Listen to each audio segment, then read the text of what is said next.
salita ng Diyos para po ito sa ating kaligtasan. No po, muli paalala, no, gabi-gabi pinapaalalahanan po tayo, no, ng ating Panginoong Jesucristo sa pamamagitan ng punto por punto, no, na sa huling araw, ang sabi ang salita ko ang hahatol sa inyo, no? So, gabi-gabi bibigyan natin ng mga na-highlights natin. Ano nga ba isa sa mga salita ng ating Panginoon Jesucristo, no?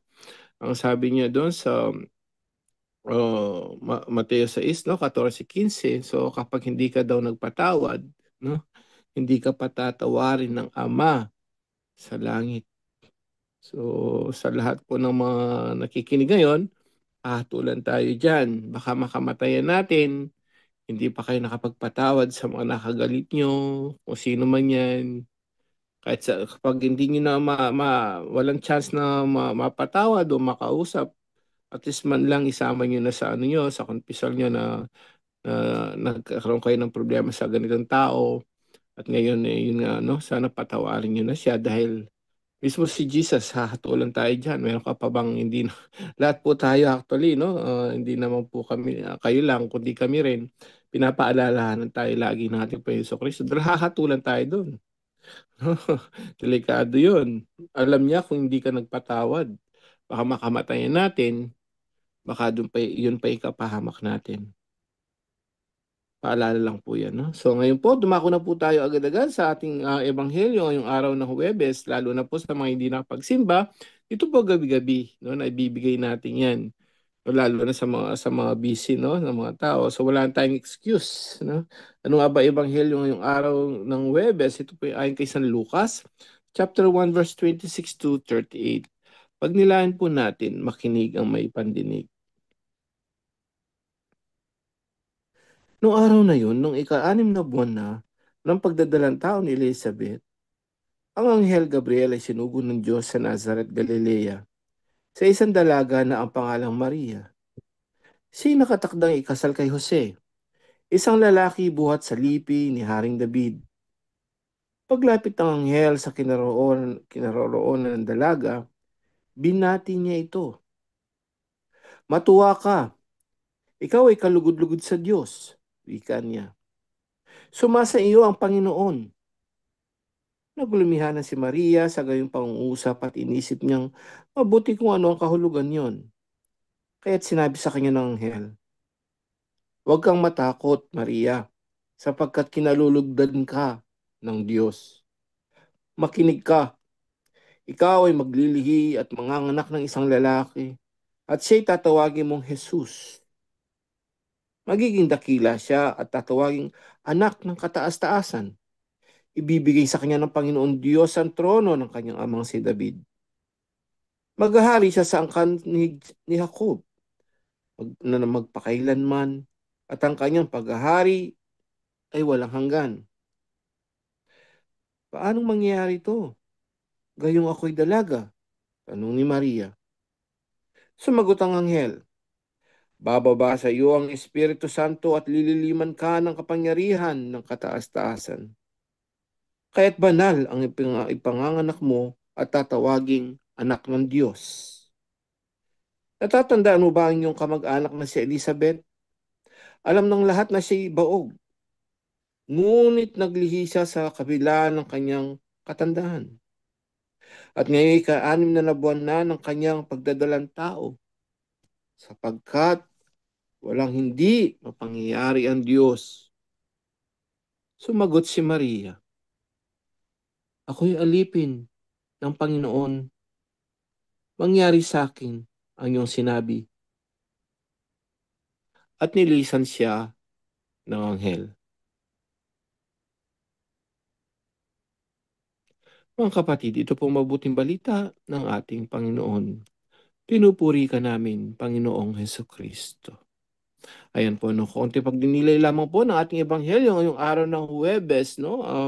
Ngayon po, pinagdiriwang natin, no, ang the miracle, no, sa Mexico, yung Guadalupe, no?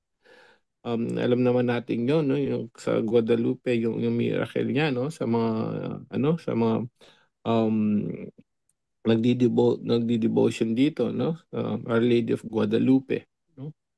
So, dito po tayo dumako dito sa ano no, sa ebanghelyo na napakaganda ngayon, but bago lahat, sino po ba ang naniniwala no na sa milagro? Do you believe in miracles? So comment down below kung kayo naniniwala na ang Diyos kaya niya magmilagro sa buhay mo. Sa tagal ko po sa healing ministry no alam na po natin yan sa charismatic ko na under the visions of the under the guidance of our spiritual director na si Bishop Bacani no hanggang ngayon po ang dami no so um, napakarami ko nang nakita miracles no talagang wonders of God talagang may isa nga ako pong doon na naging kaibigan na rin nung bagong-bago ko no 3 months to live no 3 months to live na lang siya iisa na lang po baga maniwala kayo po hindi lagi kong kasama yung brother na yon na ang payat tas hirap siyang huminga tinaningan pala siya 3 months to live tama pag nakita mo talaga hirap na eh alam mo yun no, nakahusap ko pala siya no anong ginawa niya no ayun umattend siya doon sa pamamagitan ng panalangin ng mga kapatiran no at sa pamamagitan ng yun nga conversion pagbabalik loob at lagi siya sa gawain Bible study no lagi siyang nag-invocations of the Holy Spirit alam niyo po yung 3 months to live na lang ng doktor nung kausap ko siya abay, 6 years na pala or 9 years. Hindi ko nagkakamali, 6 years or 9 years na pala extensions of life. Miracle of God. Totoo. Meron din akong kasama doon na nakakasama ko rin at nakasama ko rin sa paghahayo no, no, sa pagbababa ng mga mamameri noon. Ganun din po. 6 months to live naman din siya para sa matres, no? Cancer sa matres, 6 months to live. Pero nung nakasama ko na siya, ganun din. Hindi ka nagkakamali. Ang extension of life niya, 6 months, ang miracle na binigay ni Lord sa kanya. Miracles do happen, kapatid. And thousands, the rest are thousands, nagpupuri sila sa Diyos. No? Ano yung pinaka ano doon? Ano yung pinaka actually ang um pinaka dahilan doon na nakikita ko po no sa dami kong nakita na libo-libo, no? Sa dami kong nakita doon is ang pinaka ano doon yung conversion talaga eh. Ibang pagbabago, pagbabalik loob sa Diyos. Totoo po yun, no? And that's one of the reason kaya sabi ni Jesus doon sa miracle niya, doon sa paralitiko, ang sabi niya, magaling ka na, huwag ka na magkasala. So sa lahat ng mga pinagdadaanan, totoo po yun. Kailangan may conversion. Even in the ministry of exorcism, di ba sinasabihan tayo lagi, no? Eh, pag walang conversion, walang healing. Walang deliberation. So hindi ka madi-deliberate. Pabalik-balik lang yan. Bakit? Kasi pabalik-balik ang kasalanan. So sa ebanghelyo po naman kakaiba. There are two miracles in this gospel, no? So ngayong araw na to pansin niyo, no? Dalawang milagro nangyari. Una-una dito kay Elizabeth, no? Si Elizabeth po ay baog, barren in English. So baog siya, no? Pero hindi lang po baog actually. Pansinin niyo, hindi lang siya baog. Matanda na talaga. No? But kahit baog ka, matanda ka, kahit anuman, pag sinabi ng Diyos magkakaanak ka, magkakaanak ka. Amen? Ganong kamakapangyarihan ng Diyos. Ngayon, may nagtanong din dito dati, di ba? Bakit si bakit si Zacarias, no? Bakit kaya siya para nung nagduda siya o nagtanong siya, parang naparusahan, bakit si Mama Mary dito at hindi naman, no? So, turo din ng simbahan to na tandaan po natin si Zacarias, unang-una siya ay punong saserdote during that time. Alam niya yung batas. Alam niya yung mga miracle ni God noong paman. O si Abraham at si Sarah, kung naalala niyo, matanda rin yun. Dahil sa kapangyarihan ng Diyos, siya nagkaanak. So dapat wala na siyang duda. No? Yung paliwanag ng simbahan doon. Dapat wala nang duda si Zacarias. Kaya medyo napursahan at may asawa siya eh. What's the difference sa kay Mama Mary? The difference is si Mama Mary, valid yung tanong niya na wala siya kasing asawa at the same time, si Mama Mary po, delikado yun, Hudyo sila. Bawal silang, pagka nabuntis yun, baka pwede mag-stone to death. See? That's the difference. Kasi wala siyang asawa talaga. Not like si ano, may asawa siya at matanda nga lang yung ano niya. But there are sa history nila, no, maraming mga ano na mga matatanda na mga ganun din na baog din ng anak. So may doubt sa kanya pero si Mama Mary hindi para sa mga nagtatanong. At pansinin niyo, ano, kaya lang dito magkakaiba po. There's a difference naman. Doon sa paralitiko na pinagaling at sinabi ng ating Panginoon Kristo, magaling ka na, huwag ka na magkasala. But dito naman, sila po'y tinakda naman talaga. Kaya nagkaroon ng miracle. Hindi dahil sila yung makasalanan, no? So dalawang bagay po yun. Ba't magpapaalala sa atin ng ating ebanghelyo ngayon? Luke chapter 1 verse 37, Lucas 1:37, for with God, nothing is impossible. Amen? Naniniwala po ba kayo dyan? Say amen lang po, no? At panghuli po, yung sinasabi ko kanina, because nakatakda na at ang pinakaano rito sa mga ordinaryong katulad natin tao, dahil sa nagkakasakit tayo, dahil din sa pagkakasala natin. Hindi naman lahat, no, nagkakasakit dahil no, mayroong mga redemptive suffering. May mga santo nagkasakit, no? That's completely different. Pero halos lahat ng mga tao nagkakasakit dahil sa kasalanan.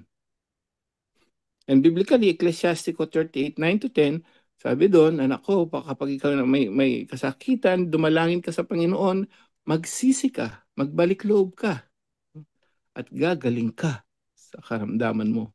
So connected siya from Old Testament to New Testament. Sabi ni Jesus, magaling ka na, huwag ka nang magkasala. So halos karamihan pala, lalo na sa atin, kaya tayo nagkakasakit dahil sa kasalanan. Katigasan ng ulo, tama, no? Walang disiplina, no? Alam nyo, panghuli, ito po, totoo, ito to, true story uli. May pamangkin ako, bago po ako nakarating dito, isang pamangkin ko na talaga, yun, matalino yung pamangkin ko yun. Actually, siya may hawak ngayon dun sa Dao Terminal. Kung sino yung bumabiyahe dyan sa Papa North, no? And Lex, yung Dao Terminal na yun, siya yung pinaka-ano dun ngayon. Bata pa yun, pero dahil matalino, no? At kaibigan ng tatay niya yung may-ari nun, yung Dao Terminal mismo, no? So, nung bago ko nakarating po rito, yun nga, di ba, naggawain kami doon, no? Bible study, na may healing, may ministry or something. So, nagtanong siya sa akin during that time. Totoo po ito, mga kapatid. Hindi ko alam may problema pala siya. So, nagagawain kami, Bible study. Lagi siyang uma-attend doon. Twice a month po umuwi po ako sa Pampanga. Nag-a-attend siya. Pero actually, parang isa siya sa mga playboy na pamangkin ko. Nagtanong siya, sabi niya, tito or bapa sa Kapampangan, nagtaka ko talagang, dinala ako doon sa ano, tapos may ano siya, sabi niya, si ano, may ano, yung asawa pala niya, no? Ayun din parang na-diagnose din parang may breast cancer din. So, nagtanong siya sa akin dahil nga sa biblically yung inaano ko sa mga experience, tinanong niya anong gagawin ko, sabi niya. Alam ko pa naman na ang istorya ng mag-asawa, may problema sila dahil dito sa pamangkin kong to mismo na talagang parang may third party or something. Alam niyo po, isang sinabi ko sa kanya, alam mo yung nangyari kay auntie mo, yung po namatay. Alam mo nangyari kay auntie mo na dun sa mismong si kuya ganito yung bayaw ko. Alam mo yan dahil dun nagkasakit siya dahil sa problema sa asawa niya. Alam mo may problema, alam mo ikaw ang may problema rito. Sabi ko sa pamangkin ko, diretsahan. Unang-una, lagi kayo magsimba. Umaten kayo sa gawain, sabi ko. Tapos lagi kayo everyday magsimba, Eucharistia, Eucharistia. At magkumpisal ka, magsisi ka, wag tanggalin mo na yung mga ka-playboyan mo yan. Diretsahan, sinabi ko po. Tiyak yan gagaling, sabi ko. Alam mo po, after how many months, ginawa po niya yung sinabi ko. Araw-araw nagsimba sila. Tapos siya, pinagsisihan na daw niya yung mga kaano niya, yung mga kasalanan niya nagawa. Sabi niya, doon ko na-realize, uncle, sabi niya, after how many months, ako may kasalanan, sabi niya. Totoo po.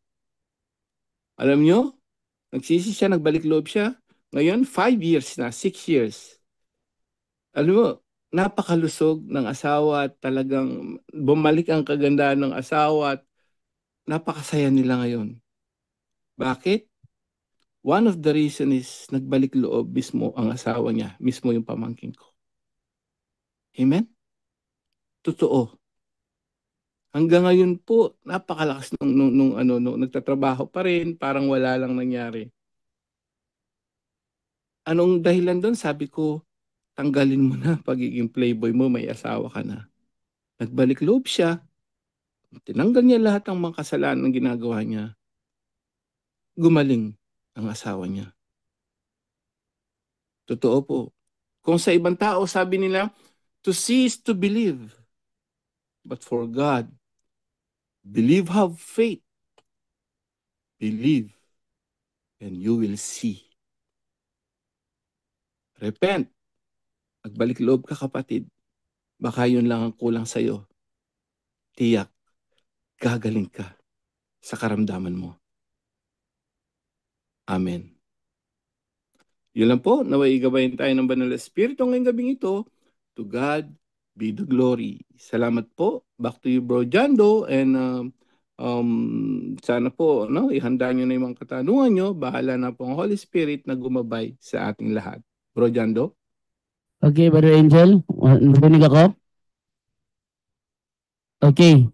Ah, at mo na ibigay kay Brother ano mo na, John Ray, para doon sa katanungan na gustong naghihingin ng sagot. Brother John Ray, pag-isagot mo na yung tanong Maya, ngayon, Brother John Ray. maya konti ba dyan? Maya konti. Maya-maya konti. Mas maganda ngayon na kasi karga ko si Divine. Wala ko sa harap ng computer. Kasi ito, naglalambing na naman ulit. Hindi So, kasi kung... babasahin ko rin yung may ginagawa pa kasi ako saglit pa rin dyan to. Maya konti lang. Oo. Ganun ba? O sige. May naka-raise hand dyan sa Zoom. Paki-unmute mga Brother John Ray. Brother John Ray. Sure. Paki-unmute lang para makapagtanong yan. Sino ba dito? Si Sandy C. Sandy C. Okay, so ask to unmute ba sa Sandy?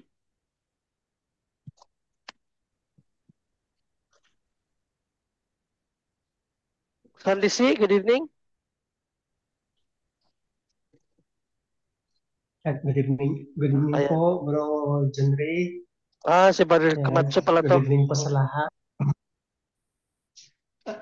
Good evening po, Bro Romer, at sa lahat, Bro Jando, at sa lahat po. Lalong-lalo na po sa ating director na si Father.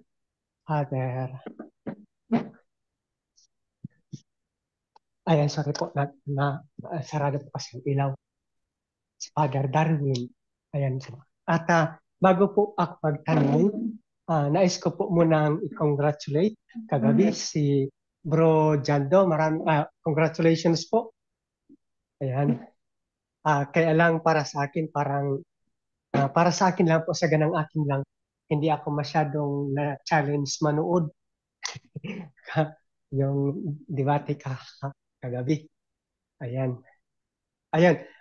Ang katanungan ko lang po, una, maraming salamat po pala kay Bro Romer sa pagpadala sa akin ng instructions kung paano ko po i-dispose ang aking item na ito na occult pala. Ngayon, ang tanong ko lang po, Bro Romer, kung ito po kasi, sandali po, ililipat ko po yung camera. Sorry po, sandali lang po. Ayan. Bro Romer, ito po kasing itong isang ito, mga coins ito, paano po yan? Pag na-break na po ang consecration niyan, ay yan po ay bawal gamitin, kailangang itapon, ibaon po. Bro Romer. Tapos kailangan ko pa po bang mag-kumpisal muna bago ko po gagawin ito na pag-dispose po nito. Yan. Para ang katanungan ko po, para po kay Bro Romer, Bro John Ray. Okay, wala yata si Bro Jando, no? So, okay, Bro Romer, sa'yo yata naka-address yung tanong po. Pakisagot na lang tungkol dyan sa sinasabi ni Brother Sunday. Okay, yung sa mga coins bro, yung mga coins na yan, ibaon nyo na lang po sa lupa, tapos magkumpisal ba kayo?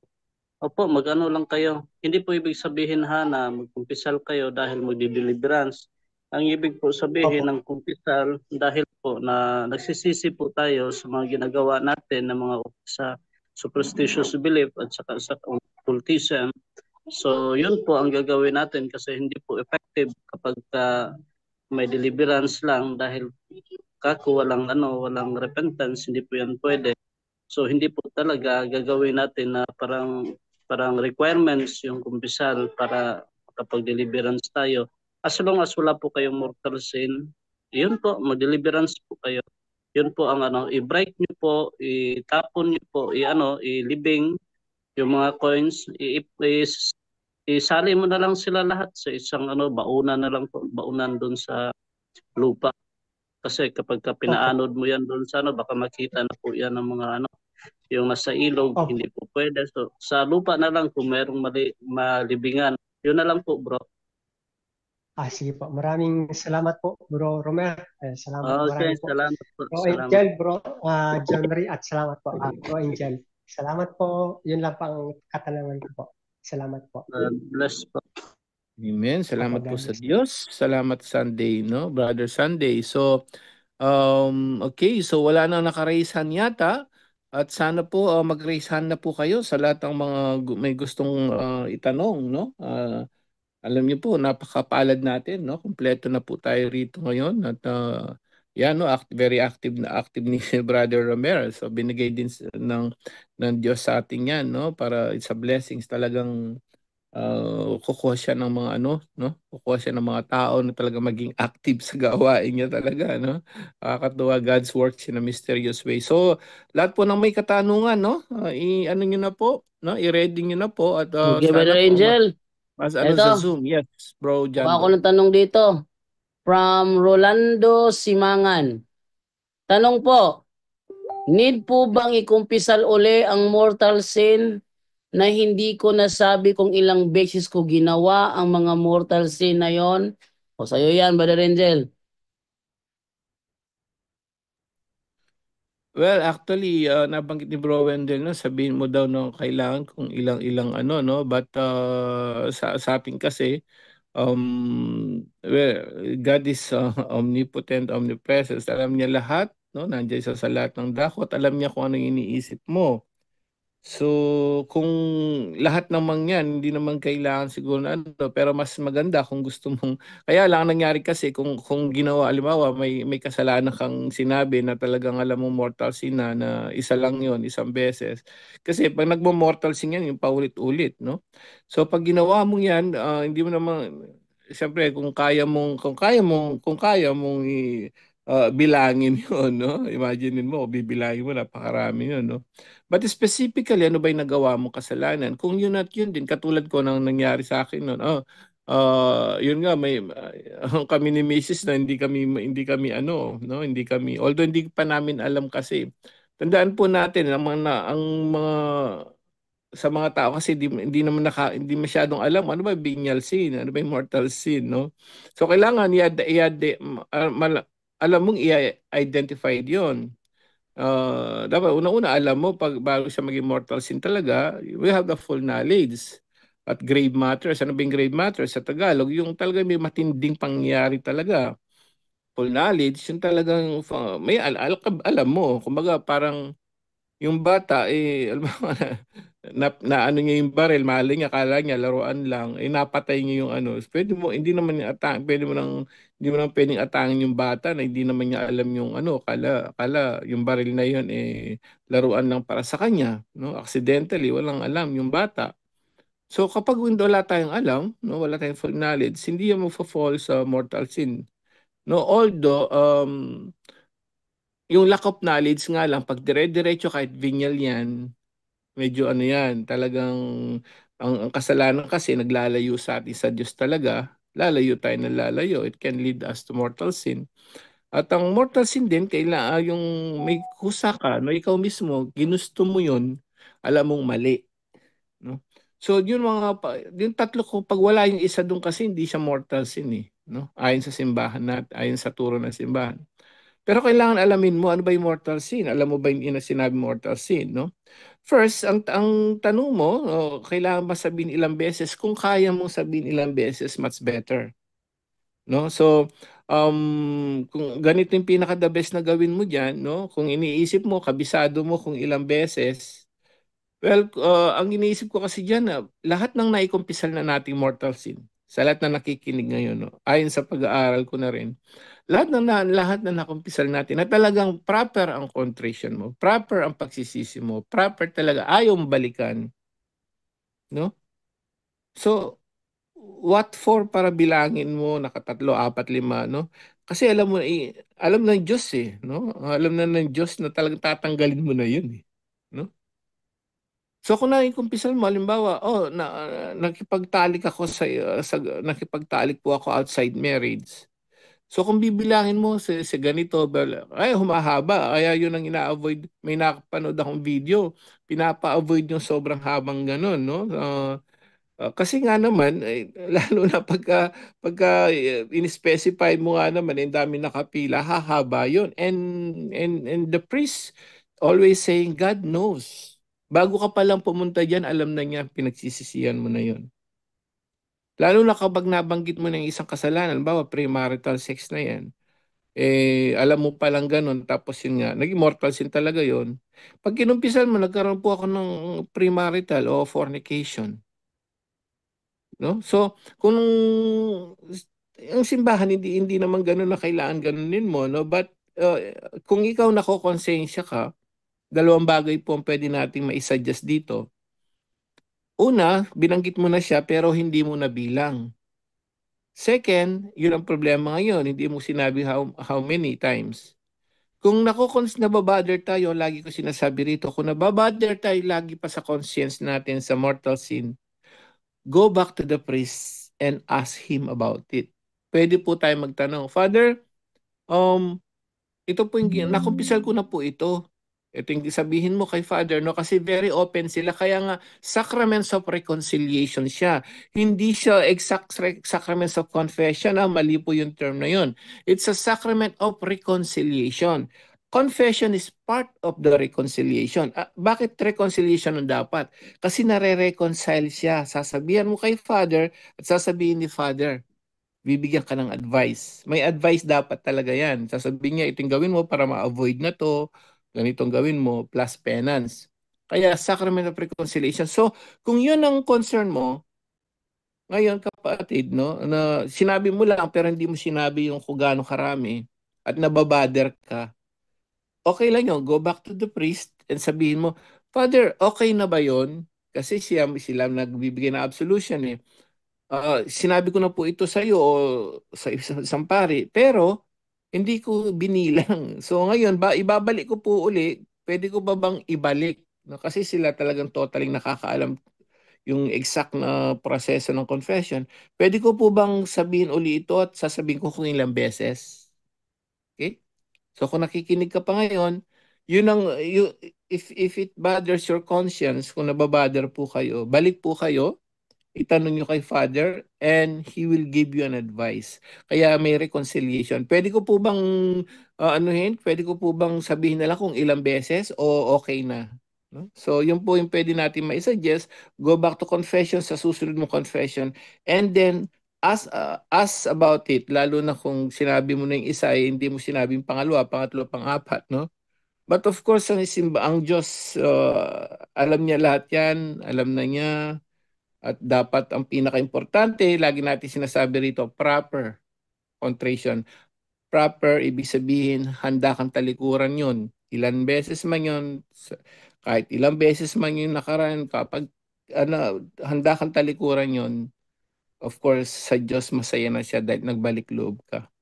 But if it bothers your conscience, ask the priest about it sa susunod na pumunta ka sa confession. Brother Jando?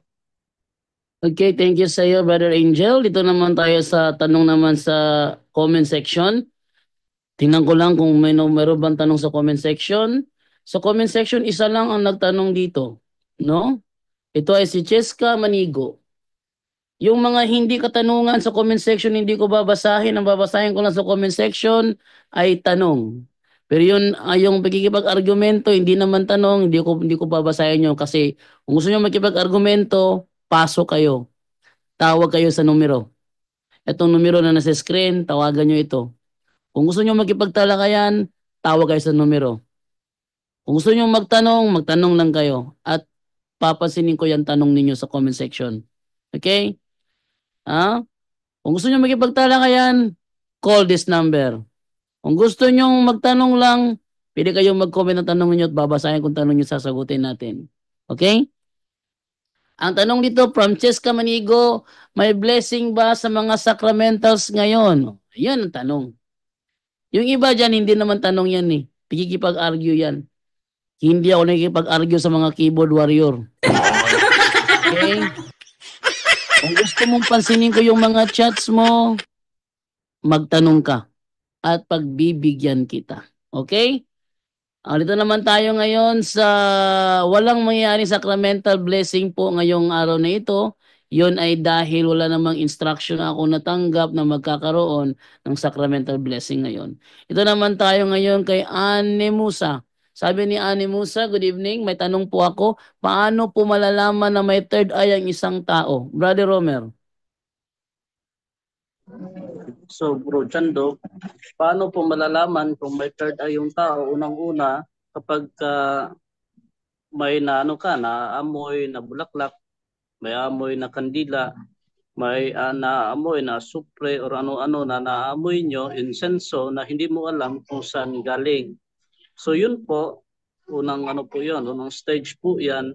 Tapos kapag lumala na po, hindi na po yan yung nanaginip ka rin ng mga demonyo, palagi kang panay ka na nanaginip ng mga demonyo, yun din, kasali na po yan. Tapos, pagka dalawang kapag yung sa second level na po, nakikita ninyo na po yung mga demonyo sa giliran. Ito, gilid lang palagi, hindi mo makikita sa harapan. So ganyan po, gilid, mga shadows, mga white, may mga smoke, yung mga black smoke, mga ganon. Tapos may naririnig ka na, mga ganon, na mga ingay, mga dabog, or naglalakad doon sa yun sa sala ninyo, na wala namang katao-tao. Yung iba may nagpa-flash sa CR, tapos may naliligo doon sa banyo. Kapag may nakikita ka na walang mga muka. Yun, yung figure ng tao na walang mga muka. Ang delikado na po niyan kapag may conversation na kayo. Sa pangatlo na po yan na stage. Kapag naririnig mo na sila, tapos sumasagot sila, tapos nakikipagkwentuhan ka na, yun na po. Kalimitan po niyan dito, mga walking possessed na po. So sa ganoon na paraan, open yung third eye ninyo. Yung openings ng third eye po, dahil po yan sa kasalanan ninyo. Kasi yung psychic ability, ang Diyos lang po talaga ang gumagamit niyan para gamitin sa pamamaraan na banal. Kapag nagsimula na po kayo sa kasalanan, sa mga mortal sins, nagsisimula na po yan na mau-open. Dahil po yan sinful lifestyle po natin. So, paano po i-close yung third eye? So, i-process niyo po yung sarili ninyo. Huwag diretso deliverance kasi pagka hindi niyo pre-process yung sarili ninyo, magre-react lang kayo na magre-react. Wala pa rin talaga. Hindi talaga po masasara. So, yun lang po, Bro Jando. Okay, may tanong pa dito from Ram Perez, Japan. Sabi niya, good PM po sa inyong lahat dyan sa punto por punto. Okay lang po ba bago mag-deliverance sa bahay, mag-rosary muna? Okay, Brother Romer. Okay, maganda po yun. Yung kapag nagdi-deliverance po tayo, i-prepare muna po yung sarili natin. Punta po tayo ng kumpisal, pero yung sinabi ko kanina, huwag nyo po gawin na requirements po na kapag ka nagdi-deliverance kayo, kailangan talaga kumpisal, ganito, ganyan, kasi wala po yung epekto. Kasi wala po talaga yung repentance, yung pag-ano po talaga, yung pagsisisi. So ginawa nyo na lang na obligasyon. So ang pinakamaganda po na magkumpisal po dahil nagsisisi po tayo na bumalik sa Diyos, ayaw na nating magkasala, ayaw na nating bumalik sa kasalanan, yung conversion. Tapos nagro-rosary tayo bago tayo mag-deliverance, pinaka-okay po yan. See to it, natanggal niyo po lahat ng mga occult paraphernalias doon po sa bahay ninyo, lahat po ng mga punsoy, lahat po ng mga superstitious belief tanggalin niyo po doon sa bahay ninyo bago kayo mag-deliverance, kasi magiging useless lang po yan kapag meron po ng mga occultism doon sa bahay ninyo. So lahat ng nasa bahay, kailangan po na nasa grasya, wala po sa mortal sin.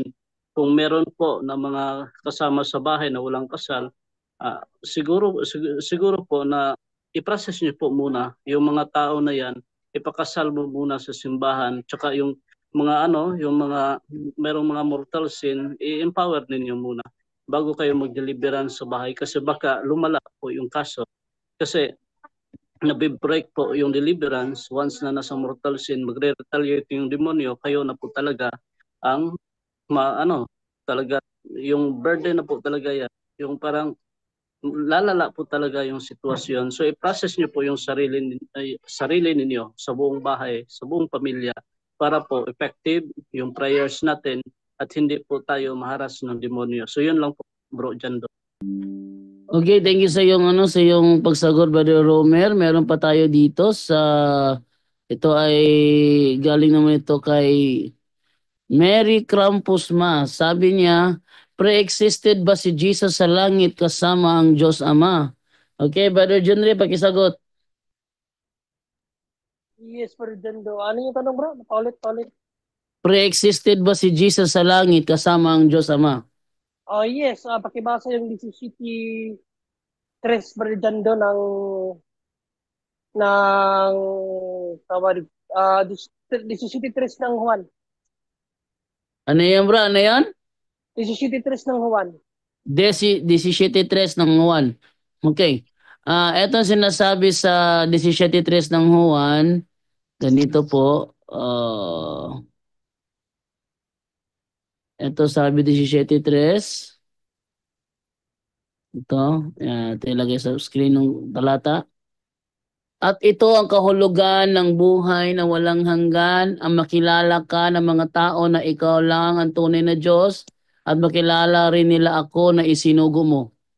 Ano pala sa city, uno yata yan. Sa diretso hanggang 5, bro. 5, okay. Sabi 4, naman 5. dito, pinarangalan kita rito sa lupa dahil natapos ko na ang ipinagawa mo sa akin. Kaya ngayon, Ama, parangalan mo ako sa piling mo. Ipagkaloob mo sa akin ang karangalang taglay ko sa piling mo bago pa manilikha ang mundo. Ayan. So kapiling na niya ang kanyang ama bago palikhain ang mundo. So pre-existed na sila ng ama doon sa langit, Brother Jando. Yan ating sagot, simpleng sagot.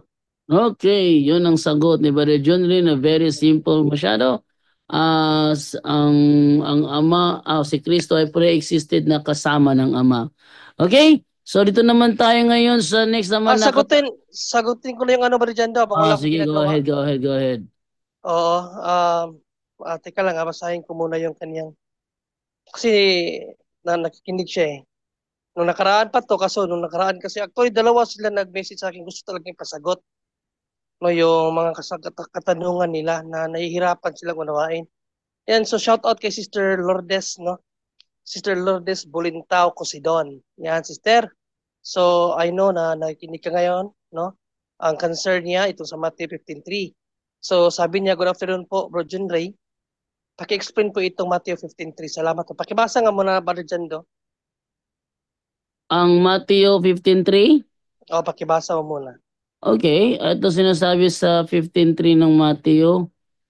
Sumagot si Jesus sa kanila, at kayo, bakit inyo nilalabag ang utos ng Diyos dahil sa inyong mga tradisyon? Ayan, no?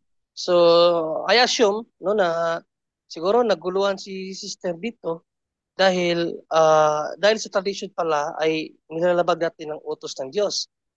So siguro, alam ni sister na mayroong tradisyon ng simbahan.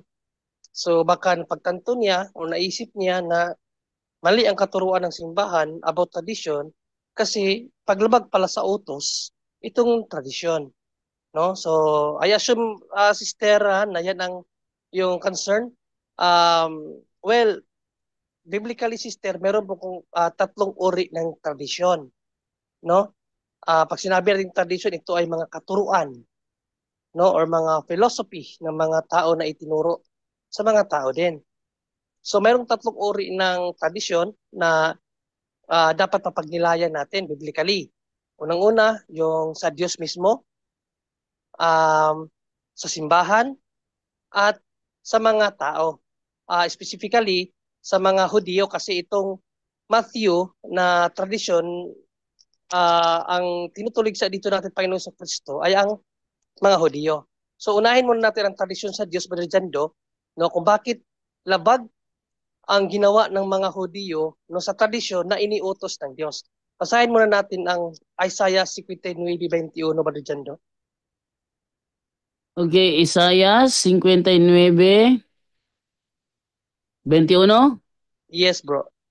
Okay, sabi sa 21, at ito ang kasunduan ko sa inyo. Hindi mawawala ang aking espiritu na nasa inyo at ang mga salitang sinabi ko sa inyo. Sabihin ninyo ito sa inyong mga anak at kailangan sabihin din ito ng inyong mga anak sa kanilang mga anak hanggang sa susunod pang mga henerasyon. Ako ang Panginoon na nagsasabi nito. Ayan, no? So mayroon nang ibinigay ang Diyos ng uri ng tradisyon sa mga Hudyo na pinapapasa sa mga kaanak-anakan hanggang sa katapusan ng walang hanggan. No? So mayroon nang iniutos ang Diyos na uri ng tradisyon. Pero kung babalikan natin yung 15:3, no, mayroong tinulig sa Panginoong Jesucristo na uri ng tradisyon na labag sa Diyos. So ibig sabihin, yung tradisyon na yon na labag sa Diyos, hindi yun yung tradisyon na itinuro ng Panginoong Jesucristo o ng Diyos. So basahin natin ang Matthew 15:4, Brother Jando. Ano ba ang tradisyon na dapat sundin ng mga Hudyo? Matthew 15:4. Halimbawa, sinabi ng Diyos, igalang ninyo ang inyong mga magulang at ang lumapastangan sa kanyang mga magulang ay dapat patayin. Ayun. No? So, igalang daw dapat ang mga magulang. Ito ang tradisyon na mula sa Diyos na iniutos niya sa mga Hudyo. Pero anong nangyari? Idiretso mo sa 5 ba doon dyan? 5. Ngunit itinuturo naman ninyo na kapag sinabi ng isang anak sa kanyang mga magulang na ang tulong na ibibigay niya sana sa kanila ay nakalaan na sa Diyos, hindi na niya kailangan tumulong sa kanila. Pinawawalang halaga ninyo ang utos ng Diyos dahil sa inyong mga tradisyon. Ayun. So yun pala, no, binago ng mga Hudyo ang katuruan patungkol sa pagbibigay galang sa mga magulang. Ang sa mga Hudyo, kapag daw nagbigay ka na ng handog, hindi mo na kinakailangan pang bigyan ang iyong mga magulang, which is contrary sa utos ng Diyos kasi hindi naman yun ang utos ng Diyos. Ang utos ng Diyos, kung babalikan natin sa 5, itinuturo sa 4 na igalang mo ang inyong mga ama at ina, at ang sino mang lumait sa kanyang ama at ina ay dapat patayin. So dapat igalang ang mga magulang. Ang nangyari, dahil sa katuruan ng mga Hudyo, na kapag nakapagbigay handog na sila, hindi na nila parang bibigyang halaga ang kanilang mga magulang. So parang hindi na nila iginalang na yung karapatan ng kanilang mga magulang na authoritative galing sa Diyos mismo. So yan ang tradisyon na sinasabi dyan, kapatid, sa Mateo 15:3, no? Sister Lourdes, hindi siya tradisyon na itinuro ng simbahan, kundi tradisyon siya na katuruan ng mga Hudyo na hindi galing sa Diyos. However, baka nagtaka ka bakit mayroong tradisyon ng simbahan, no, na itinuturo gayong bawal, parang labag pala ang tradisyon sa Mateo 15:3. Hindi po, kasi sa Biblia, sabi ko na nga, tatlo po uri ang tradisyon. Tradisyon ng Diyos, Diyos mismo nagbigay, tradisyon ng mga tao, at tradisyon ng simbahan. So basahin natin ang 2 Thessalonica 2:15, Brother Jando. Meron kang TAB na Biblia, bro? Tagalog ang Biblia? Tab, Oo, tab. Sino sa tab? RTPB yata yun eh. Hindi, magandang balita yung RTPP eh. Yung tab kasi, ang Biblia yun. Ang Oh, Biblia, meron dito ang dating Biblia. hindi ang dating Biblia kasi nakalagay dyan, hindi tradisyon. Yung tab kasi nakalagay, tradisyon talaga. Sa tab. Okay. Wala kang tab. Wala. Kung wala, yung KJV na lang. Kay King James Version, 2 Thessalonians chapter 2, verse Verse 15. 15. Oo. Ito ang sinasabi. Therefore, brethren, lang ha? Ito. Wait lang. Nawala sa screen ko yung Bible. Ito. Therefore, brethren, stand fast and hold the traditions which you have been taught, whether by word or our epistle. No? Panghawakan nyo, sabi ni San Pablo, panghawakan nyo ang tradisyon na aming itinuro sa inyo sa pamamagitan ng sulat at salita. So ang simbahan talaga may pinanghahawakan na tradition sister. Tawag nga doon, deposit of faith. Mabasahin nga natin sa sulat ni San Pablo kay Timoteo, no? 1 Timothy 6:20, sabi ni San Pablo na guard the deposit of faith. Yung deposit of faith na sinasabi doon, ito yung tradisyon na pinangahawakan ng simbahan, yung orally, itong Biblia, at yung, naka-written yung Biblia, at yung orally, yung pasapasang katuruan, no, sa panahon pa ng mga apostol hanggang sa panahon ng simbahan. So may tradisyon ng simbahan, sister, na sinusunod natin.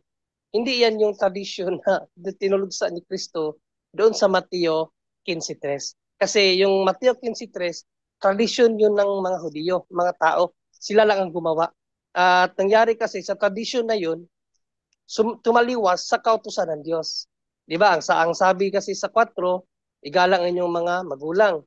Ang nangyari sa mga Hudiyo, dahil sa kanilang dagdag na nakaturuan, na kapag nakapaghandog na sila, pwede na nilang hindi bigyang halaga ang kanilang magulang. So naitsapwira yung utos ng Diyos. So yun yung tradition, sister, na tinuligsa ni Panginoong Jesucristo sa Mateo 15:3. Hindi yun tradisyon ng simbahan.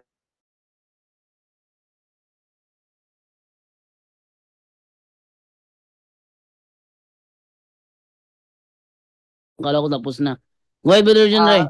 Yes, so isa pang tradisyon na ipinagbabawal sa Bible, yung hindi galing din kay Kristo. Yung 2:8 ng Colossus ba dyan, pakibasa natin ba dyan? Ano yun, bro? Yung Colossians 2:8. Colossus 2:8. Oo. Okay, ito naman sinasabi sa Colossus 2:8 ganito. Wala nga yan. Mag-ingat kayo nang hindi kayo madala ng walang kabuluhan at pandayang filosofiya, mga tradisyon ng ito at mga pamamaraan ng mundo at hindi mula kay Kristo. Yan. So may mga uri ng filosofiya, no, halimbawa, pabahiin, filosofiya yan eh. Na, wag magwalis sa gabi. Kaya baka may mamatay. Yan yung mga uri ng tradisyon na wag nating sundin, no? Na kapag nakisali ka sa paglibing, kailangan mo muna magpausok para hindi sumama sa iyo yung malas, yung mga ganon. Tapos kapag pag ibuburol na yung patay, kailangan yung mga pamilya umano doon sa kabaong, lumusong sa kabaong para maputol yung sumpa, tapos magbabasag ng pinggan. So yan yung mga uri ng filosofiya o tradisyon na ipinagbabawal sa Bible kasi hindi yan turo ng ating Panginoong Jesucristo, sister. So, Sister Lourdes, sino yun? Sino pangalan? Sister Lourdes. Ano pangalan nun? Wait lang nga. Lourdes Bolintao Cosidon. Yan, sister, yun po ang ating sagot sa iyong napakagandang tanong about sa Mateo 15:3. No, anong uri ng tradisyon ang tinuligsa ng Panginoong Jesucristo sa Mateo 15:3? Yung isa siguro ba dyan doon, mamaya na, pag wala ng ibang tanong ba dyan doon. Maraming salamat. Okay, sabi naman ito ni Roland Cahinta, good evening po, okay lang po maging albularyo o isurrender yan? Brother Romer. Okay, yung mga okay lang po ba yung albularyo, i-surrender nyo po. Kasi baka pang ano ka na po dito, pang 50 na. Kasi ang dami na po talaga na nag-surrender na albularyo dito sa office. Kasi ang albularyo, sila po, sabi po ni Padre Darwin, mga pare ng demonyo. Kasi ang mga albularyo po, hindi ka po magiging totoong albularyo kung wala po kayong spirit guides. Ano po ba yung spirit guides?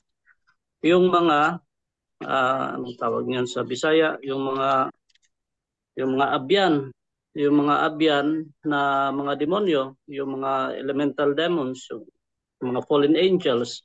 So, ang dami po kasi sila po ang nagbibigay sa inyo ng pamamaraan kung paano magpagaling. Kasi delikado po 'yan. Sila po, kayo po ay gumagawa din ng habak, gumagawa din ng gumagawa ng mga langis na binibigyan niyo ng orasyon.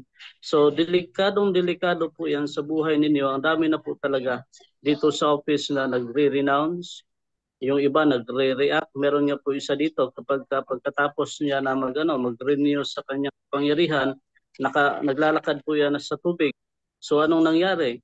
Meron siyang binarang, sabi niya, bago-bago lang ako na nag-surrender, nag-renew ng aking kapangyarihan. So kahit na sino kahit na sino daw na mga albularyo na magkontra sa kanya, hindi po talaga tatalab yung kapangyarihan nila kasi yung yung abyan niya, high ranking po talaga. Grabe po talaga yung lakas. So, yung binarang po, napunta dito sa Office of Exorcism. So, nung deliverance ni Padre, gumaling. So, sabi niya nung una na kapag gumaling daw yung binarang niya, babalik daw siya sa simbahang Katoliko. So, nung napunta dito yung binarang, alam nyo, gumaling po yung binarang. So, yung mga albularyo, kahit malayo sila, walang access po sila kung ano ang ginawa ng binarang nila, kinulam, alam po nila kung anong nangyayari. Kasi during deliverance po, ang nangyayari po sa kanila, kung nasa kabila man sila na isla o saan ba silang lupalop ng isla dito sa Pilipinas, sila po yung nagre-react. During deliverance po ng pasyente, nanginginig sila, nagwa-wild sila doon sa bahay. Yun po, meron po, marami pong ganyan na mga mamamarang na nakaka-experience ng ganyan. So alam nila na sino po yung pasyente na pumunta dito kasi yung mga spirit guides, yun po sila ang parang yung nagsasabi sa kanila na itong pasyente na to napunta kay Padre Darwin. So yun po, ang dami na po dito, sabi nila ng mga spirit guides na kapag tinanong ni Padre sino ang demonyo, anong demonyo ka, po sila. Yung pangalan po ng albularyo ang isasabi nila. So kung sino ang pinuntahan po ng mga pasyente na nagpabarang man o nagpagamot, ang una-una pong sasabihin ng mga demonyo yung pangalan ng albularyo. So mag-ingat po tayo. I-surrender nyo po 'yan kasi wala po talaga yung maidudulot na maganda sa buhay ninyo. Kasi yung nasa yung mga pagkukulam, mga albularyo, isa din yan Nasa Galatia 5:20 man siguro yan, Bro Jando.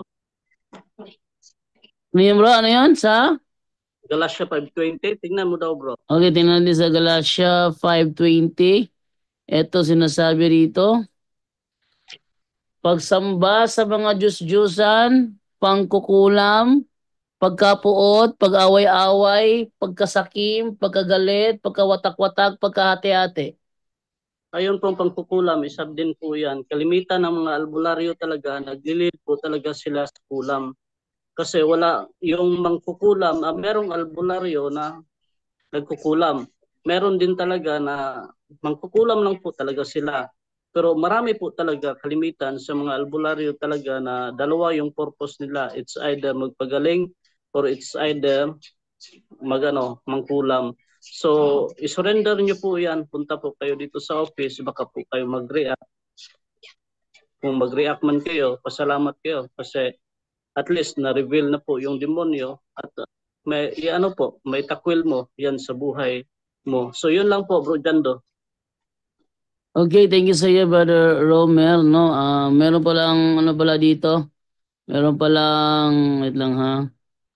Meron palang comment si ano dito si Johnny Manglikmo, sabi niya, pag kumpleto na ang aking mga encyclopedia, tatawag na ako. Bot-bot ni mo. Ha? Sabi niya, pag kumpleto na daw yung kanyang, ano daw, yung kanyang encyclopedia, tatawag na daw siya. Bot-bot ni mo. Ano yung sinabi mo dati? I-live ko lang yung chat mo, tatawag ka. Ginawa mo ba? Ni-live ko, ginawa mo ba? Hindi. Tapos magpapaniwala ka sa amin pag kumpleto na yung encyclopedia mo, tatawag ka. Bot-bot ni mo. Bro, ano yung bot-bot ni mo? Ikaw Bot-bot gali, bot-bot brother Angel, ibig sabihin, sinungaling ka. Yun. Yun ang bot-bot. Sinungaling. Alam Huli ko ka. minumura mo. Hindi pagmumura yon. Sinungaling ang tawag doon. Bot-bot ni mo. Sabi mo, Englishin mo na lang, bro. idiot. Sabi niya kasi, pag nilive daw yung kanyang chat, tatawag siya. Nilive ko yung chat niya, tumawag ba? Hindi. Tapos nga sasabihin niya, pag nakumpleto na yung encyclopedia ko, tatawag ako sa inyo. Bot-bot ni mo. Ang daming dahilan, no? Ang daming dahilan. Bot-bot ni mo, Johnny. Baka dumating yung araw, kick out na lang kita rito. Wala akong papala sa'yo. Hindi ka naman ano eh. Wala ka naman iba ginawa dyan eh. Baka pag ako napikon sa ginagawa mo na hindi ka papasok at tatawag, nagipagtalakayan ka lang dyan sa audience, i-kick out kita. Ang dami yan ha. Pag ako napikon sa ginagawa mo, nagipagtalakayan ka sa viewers namin, tapos iniimbitahan kita pumasok, ayaw mong pumasok, i-kick out kita sa YouTube channel na to. Huwag mo hintayin masagad ako sa'yo. Hindi ba ang mahirap dito, bro? Napakahirap. Mas mahirap yung nag-aano kay keyboard kay, di ba? Mas mahirap 'yan kasi text ka nante, type ka ng type. Bakit hindi na lang siya pumasok para mas madaling maintindihan siya at para ma-explain niya yung side niya at mapaliwanagan din siya, di ba? So, mas mabilis, mas madali 'yun eh. Napakahirap kaya ng type ka ng type ka ng type tapos hindi ka nang pinapansin, no? Dito. Narito ang sagot sa tanong mo, Brother Angel. Hindi yan mahirap sa mga duwag. Hindi yan mahirap sa mga duwag. Magtsatsaga yung mag-chat, wag lang siyang papasukin. Kaya, ganyan ba yung mga nagtatago sa saya? Para sa saya, ganun? Johnny, wag mo akong sagarin. Pag ako nasagad sa iyo sa ginagawa mo na, diyan ka lang nakikipagtalakayan sa comment section tapos galit ka pa na hindi ko ilabas tapos ayaw mo tumawag dito ngayon sa numero na sa screen ngayon. Pag ako mapuno sa iyo, i-kick out talaga kita. Wala akong mapapala eh. Inibitahan kita pumasok dito, tumawag ka, may number naman sa screen, may load ka kasi nakakapanood ka sa live namin. Ayaw mo lang talagang gawin. Kung ganyan ka, wala akong mapapala sa'yo, kick out na lang kita. Sagarin mo ako, baka ngayong gabi, kick out ka na. Okay, ngayong gabi. Sagarin mo ako.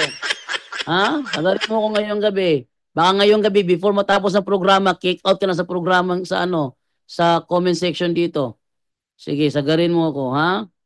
Okay, dito naman tayo ngayon kay Jinson Alsola. Brother Junri, Brother Jando, Bro Angel, magandang gabi sa inyong lahat. May anak ako na babae, naging born again, nadala ng kapatid ko na babae. Kung minsan ayaw ko na siya ang mag-pray tuwing kumain. Pwede ba ito? Brother Angel.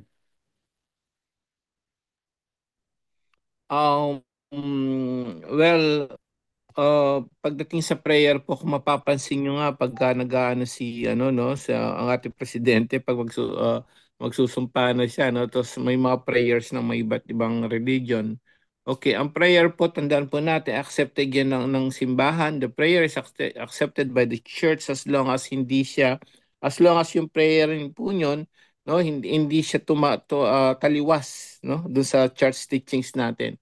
So yung mga prayers po ng mga ibang sekta, okay lang po 'yan, no? Okay lang po 'yan as long as hindi siya kumokontra sa turo ng simbahan. Kasi alam po natin, no, yung may mga pagpumunta ka sa mga iba't ibang sekta, no, may mga prayers sila na na kakaibang ano, no, katulad nga nung kanta nga lang ni Gary V, no, all dun sa Shout for Joy, na pag narinig ko lagi yun kasi meron ako gospel music dito na isama ko yung sa kanya kay Gary V. Ang sabi niya, all you need to do is just say Jesus is Lord, this is the right for you, di ba?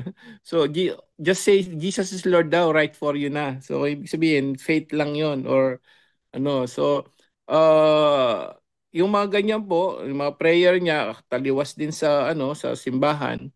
Wag po. Pero kang prayer niya, halimbawa, ganun din, no? Lord, i-bless niyo po yung pagkain na to. Sana maging kalakasan ito sa amin. Yun.